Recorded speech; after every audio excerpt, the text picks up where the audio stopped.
First of all, a bit of housekeeping. Yes, I know, I can't get it in. When I was about, I think 16, 17, I had my ears pierced, but I had it done with a needle and a cork. And this ear, I think, goes at an angle, and quite often I can't get my earring in. And then by the time I've poked and poked around in there, it's really sore and then it swells. So I can't get my earring in. Tompi.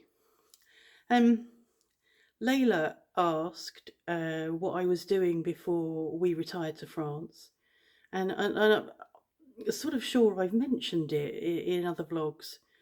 Um, I did my nurse training in the 90s and qualified as a psychiatric nurse. Um, that wasn't my intention. I wanted to be a midwife. That was my plan. And my sister also did her nurse training a year ahead of me, even though she's younger than I am. And she also wanted a midwife, and she didn't become a midwife. Um, so my plan was to become a midwife, and halfway through my training, I suddenly decided that I wanted to do psychiatric nursing. So I did the last half of my training in mental health nursing. And just after that, so that was 3 years. And then after that, I did 4 years of transactional analysis and worked for several years as a transactional analyst in training. I don't know what they call it now. They kept changing the name for us trainees, and you could write because you could practice because you had supervision and you were having ongoing therapy and ongoing training. But I don't know what they call it now. But back then it was a transactional analyst in training. I didn't do my final exams because we moved to Devon and life moved on and things changed, and I had to do a diploma in order to manage the psychiatric nursing home that I was managing. So, and then we moved to France. So I didn't complete that training and didn't feel the need to carry on anyway.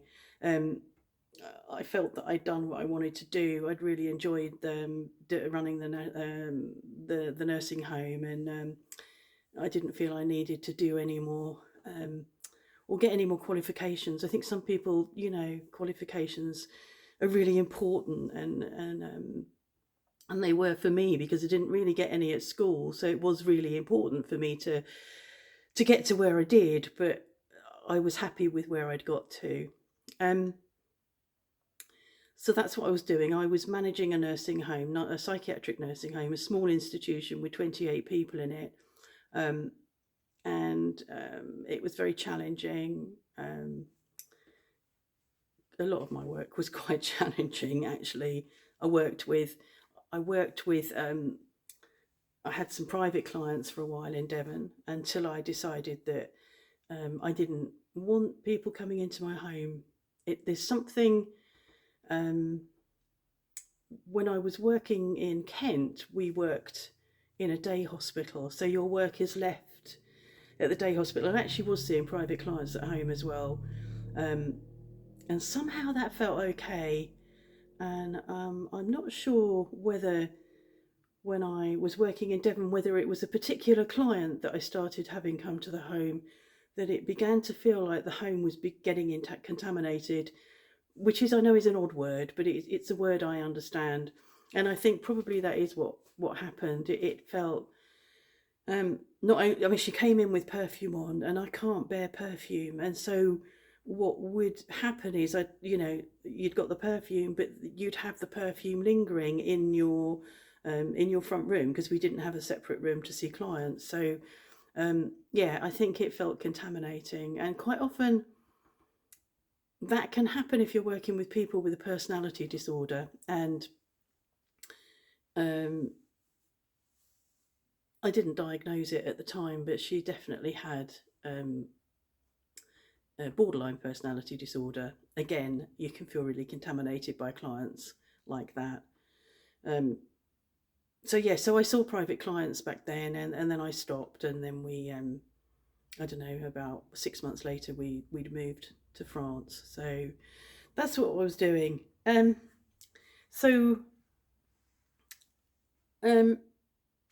during my training, I had therapy, which is really important. If you're going to be a therapist, you need to have addressed your own issues. So I had several years of therapy. What did I have? Um, uh, 8, 4, 6, 8, 6 years of therapy on and off. And that was a mixture of individual therapy, group therapy, and weekend workshops, which were therapy. My transactional analysis training weekends were also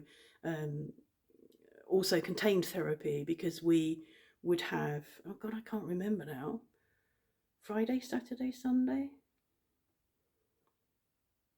I think, yeah, one of the days was theory. Yeah, maybe it was 2 days. And one of the days was theory. And then the next day we were working with each other. So we were there were 3 years, first, second, third years. So you would be working in a mix of people. You might be doing therapy for a third year, or they might be doing therapy for you. I mean, we were all at different levels of experience. I was working one-to-one with people for several years anyway in the day hospital, so it wasn't new to me. When I arrived in that space as a first year, the actual working therapeutically wasn't new to me. It was really important for me to be trained and have a model to work with, and it was a brilliant model, brilliant training. Loved it because transactional analysis it was really accessible for me, because I'm not an academic. So there was a real in vivo quality to it, a real visual, something I could understand without having to get deeply into books, because I'm not a book learner. So yeah, and I think this has come up for me. I mean, Layla asked the question, what did you do? But this has come up for me because somebody who I blocked now, I've blocked you, made a comment on the osteopath vlog, telling me what the osteopath was doing emotionally for me. And I couldn't be bothered to tell them to fuck off. I couldn't be bothered to write in a comment this information. I couldn't be bothered to ask them, had they checked out who I am, what I do, what I know, and I was just pissed off with them. I was tired, and I thought, I don't, fuck off, that's it, blocked you. So I've blocked this person because they, one, make an assumption that I know nothing. Two, told me what was happening, which I disagree with. I know what she was attempting to do, but she was attempting to do it really poorly. When my clients came into my room, my office, my home, I didn't bully them first. I didn't get angry with them first. I didn't get angry with them for questioning the previous treatment. We looked at it, we explored it. You don't get angry with someone, and then you don't threaten someone and suggest if they don't like it they can leave, and then start working on them, and then start trying to get to the bottom of their emotional issues, which I got to the bottom of when I was doing my therapy all those years ago. You just don't do that. You don't do that. You just don't do that. And I'm like, what the fuck?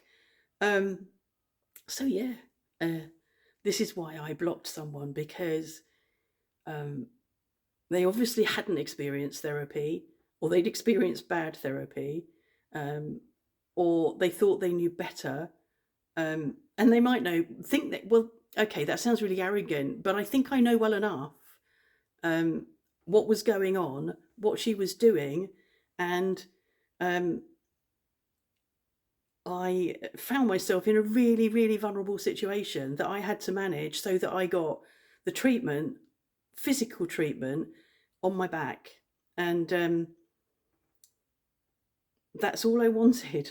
And if she calls herself holistic, that's the worst fucking holistic treatment I've ever had, ever. I'm not going back, obviously. People sort of say to me, "Oh, I hope you don't go back." I'm not going back. I won't go back. I'm still in pain. It is better. It's a lot better physically. It sideswiped me emotionally and mentally.